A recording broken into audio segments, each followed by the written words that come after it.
Hi, it's Serena from Highly Recommended Books, and I'm here to tell you today why I love this book, The Angel of the Crows by Katherine Addison. And to start out, you have to understand what Addison has written in her author's note at the end of the book.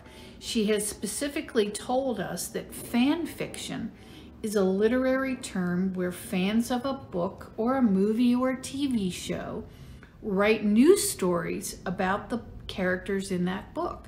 She says that this book began as a Sherlock wing fic, where the Sherlock character has wings, but it is so much more than just wing fic. And I loved it. And I loved it, number one, because I love Sherlock Holmes. I still have a complete works of Arthur Conan Doyle that I bought in high school, and I have carried it with me from every house, every apartment where I have lived since then, and I still pick it up and I still look it over and reread it, because the Holmes mysteries are the quintessential mysteries.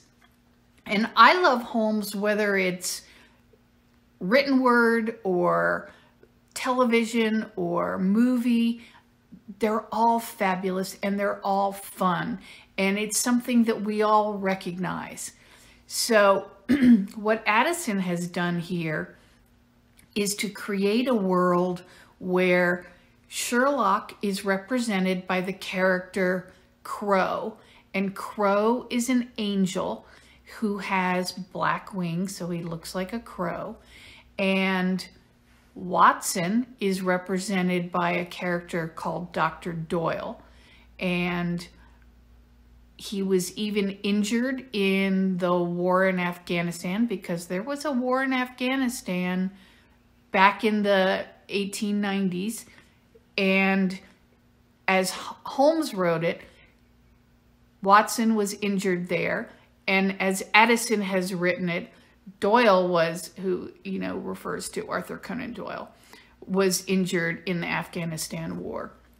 And what she's done is created a world where there are angels and vampires and hellhounds and werewolves and all kinds of demons, and they live alongside the humans, and they're all cognizant of each other, and they have rules that they have to follow in order to coexist.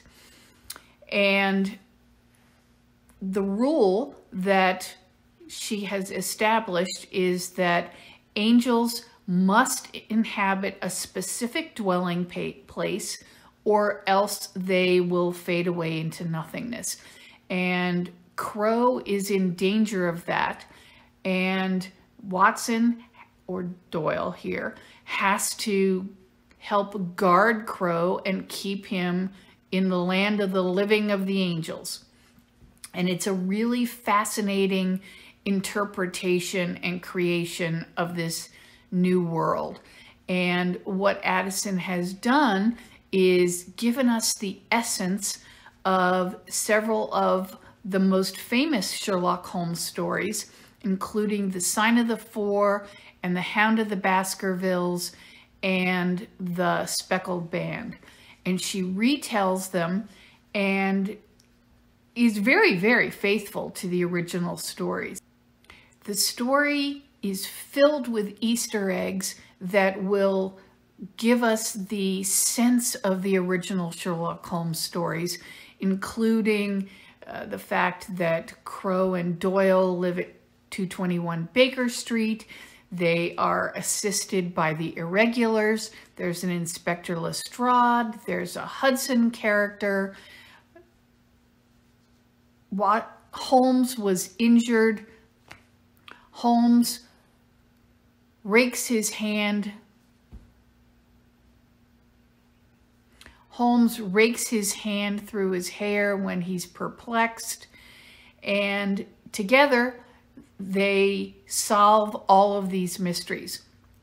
Even better for us as the reader is we're not just given the Sherlock Holmes stories, we're also given a Jack the Ripper story, because at the same time that Holmes and Watson are solving these mysteries, they're also being called upon to look into the Jack the Ripper murders and come up with some very novel conclusions that really comport with what we know about Jack the Ripper.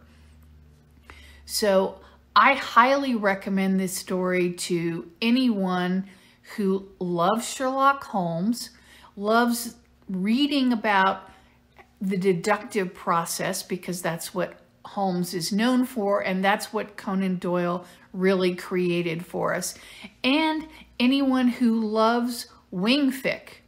So read this book. I think you'll love it. If you want to see my full review, go to my website, highlyrecommendedbooks.com.